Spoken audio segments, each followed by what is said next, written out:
Grabe nga talaga yung pang-raid ng Tenjiku sa Toman mga lods para pilayan lang ang lakas ng Toman. Ginawa nilang atakehin ng paisa-isa ang bawat captain ng bawat division at yung mga member na ito mga lods na nakikita nila. Talagang binabanatan nila. Then dito, bumalik na nga dito kay Takemichi mga lods yung scene kung saan nandito na nga sila sa base ng Tenjiku Gang. Gina para makipagsalpukan dito mga lods sa mahigit na 100 na miyembro ng Tenjiku Gang. Kasama na yung isa sa Big 4 ng Tenjiku Gang, which is si Kakucho Hito, aka The Brawler. Pero dito mga lods, nang makita nga dito ni Kakucho Hito ng klaro itong si Takemichi, ay agad nga itong nag-utos sa lahat na lumabas nga raw ang mga ito doon. At agad naman iyon mga lods na sinunod ng mga miyembro ng Tenjiku Gang. At tanging 5 na nga lang sila ron mga lods ang naiwan sa loob. Nagwika dito mga lods itong si Kakucho Hito na sa totoo nga lang raw, wala naman daw talaga siyang balak na labanan sila ng patas pero nagbago nga raw ang isip niya kaya lalabanan daw niya sila ng mag-isa. At nang marinig nga yun mga lods, si Smiley ay lumapit nga kaagad itong si Smiley mga lods kay Kakucho Hito. Tanda na siya nga raw ang unang lalaban. Nagpakilala nga dito mga lods itong si Smiley na siya nga raw ang 4th Division Captain ng Tokyo Manshigang na Hoya Kawata. Kung lalaban nga raw itong si Kakucho Hito na mag-isa, ay siya din daw. Pero nang marinig nga yun ni Kakucho Hito ay nagpakilala nga ito na siya nga raw ang isa sa Big 4 ng Tenjiku Gang, Kakucho Hito. Pero ang gusto niya nga raw na unang makalaban ay walang iba kundi ang 1st Division Captain ng Tokyo Manshigang, which is si Takemichi. Nakarinig nga raw siya ng usap-usapan na ang 1st Division Captain nga raw ay ang pinakamalakas at makunat sa lahat. At dito, nang marinig nga yun ni Lachifuyu mga lods, ay nagulat nga dito si Lachifuyu. At sinabi na actually hindi naman daw talaga totoo yun. Lumalaban nga raw itong si Takemichi gamit ang kabaitan nito at hindi gamit ang kamao. So bali na sabi nga yun mga lods si Chifuyu, which is understandable naman kasi yun nga, since nag-aalala nga siya dito mga lods para kay Takemichi. Pero dito nga umabante si Takemichi kasabay ng mga wika sa isip niya na hindi nga raw niya hayaan na matapos dun ng lahat.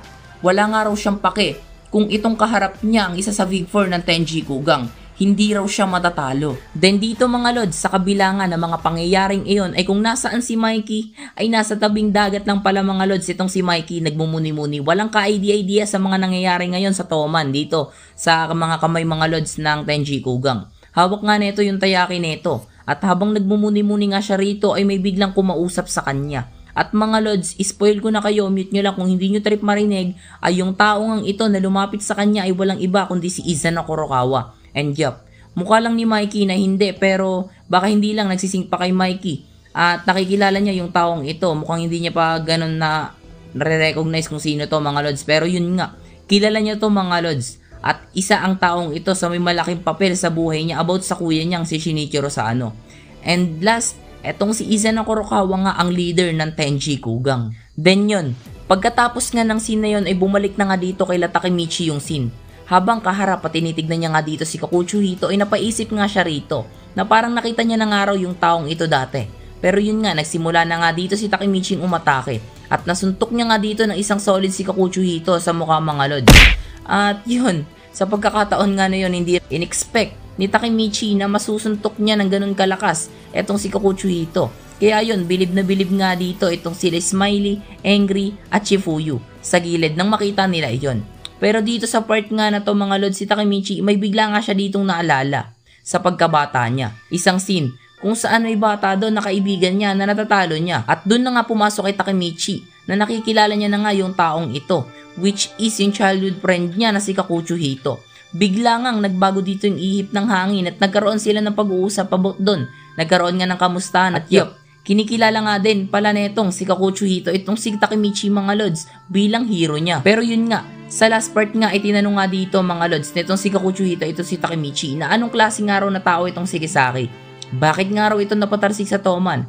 At nang marinig nga yun ni Takemichi ay agad nga itong sumagot na ang dahilan nga raw nun ay kasi sinubukan nga raw na itong i-take over ang Toman pero nabigo raw ito. At nang marinig naman iyon mga lods si Kakucho Hito ay nagwika nga ito kay Takemichi na ganun ba raw. Pero dito, wala na nga pinalampas pa na oras itong si Takemichi mga lods. Humingi nga ito kaagad ng pabor kay Kakucho Hito na kung pwede ba raw tulungan niya siyang makita itong si Kisaki. Meron lang raw siyang dapat ayusin at malaman dito. Pero nang marinig nga yun ni Kakucho Hito ay agad nga itong nagwika na hindi niya nga raw obligasyon na tulungan siya. At ang hero niya na nga raw kasi ngayon ay si Izana Kurokawa, ang leader ng Tenjikugang. Devoted na nga raw siya kay Izana. At in other word nga, magkalaban na nga raw silang dalawa ngayon ni Takemichi. Si Kisaki nga raw ang General Staff Officer ng Tenjikugang at malapit siya kay Izana Kurokawa. Kailangan nga raw munang lumaban ni Takemichi bago niya makita at makausap itong si Kisaki. At dito, sinabihan niya nga mga lods itong si Takemichi na mag-ingat nga raw itong si Takemichi sa mga traidor. At dito na nga rin mga lods nagtatapos ang episode 1 ng season 3 ng Tokyo Revengers. So bali yun nga, solid ang episode 1 ng TR mga lods. Sa wakas simulan na din natin ang pagre-review ng episode ng TR. Consistent to mga lods, promise. Pero at the same time, pasensya na kung hindi kayo naganda sa video ito. Maski ako din nag-expect na goods yung mga wordings and script ko and recording ko na bigla and hindi ako sanay. Ganon yung feeling ko kasi yun nga sobrang haba. Nadaring ako sa paggawa ng script at medyo pagod na while nagre-record. Pero yun nga, ginawa ko pa rin naman yung best ko para sa video ito at para sa inyo yun. So bali yun nga. See you next video. Improve ko na lang next vid. Sana na-appreciate nyo ang video ito. I-like nyo ang video ito mga lods. So this is Anime Real Quick Page channel. Yeah, peace out. I got loyalty inside my DNA. I got loyalty inside my DNA. I got memories, got war and peace inside my DNA. I got poison, pain, and joy inside my DNA. Shinra Tensei. I was born with this is why I immaculate conception. I just perform like this without you, one new weapon. I